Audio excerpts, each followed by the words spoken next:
សន្តិសុខសម្ដាប់ធ្នាប់សង្គមប្រយុទ្ធប្រឆាំងឧក្រិដ្ឋកម្មជាការងារអាទិភាពបំផុតរបស់រាជរដ្ឋាភិបាលកម្ពុជា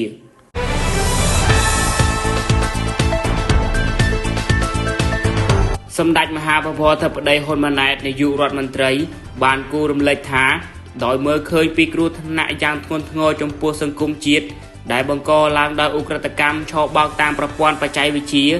និងភាពស្មុគស្មាញនៃឧក្រិដ្ឋកម្មសម័យទំនើបមួយនេះ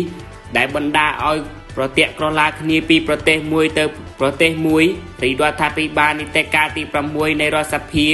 រហូតដល់ដើមនីតិកាលទី7នៃរដ្ឋសភាបានចាត់វិធានការជាច្រើនលើឧក្រិដ្ឋកម្មនេះ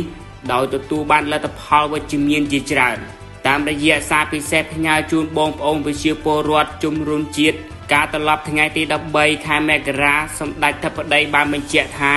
ការសម្រេចចិត្តរបស់រាជរដ្ឋាភិបាលនីតិកាលទី7នៃរដ្ឋសភាក្នុងការកំណត់ប្រយុទ្ធប្រឆាំងនឹងឧក្រិដ្ឋកម្ម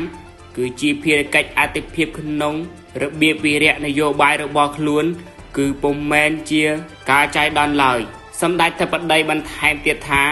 ការដាក់ចេញនៅវិធានការម៉ឺងម៉ាត់និងមុតស្រួចជាបន្តបន្ទាប់លើឧក្រិដ្ឋកម្មឆបោកតាមប្រព័ន្ធបច្ចេកវិទ្យានាពេលកន្លងមកគឺជាសក្ខីភាពមួយនៃការអនុវត្តនៃការបដិញ្ញាចិត្តខាងនយោបាយរបស់រាជរដ្ឋាភិបាលកម្ពុជា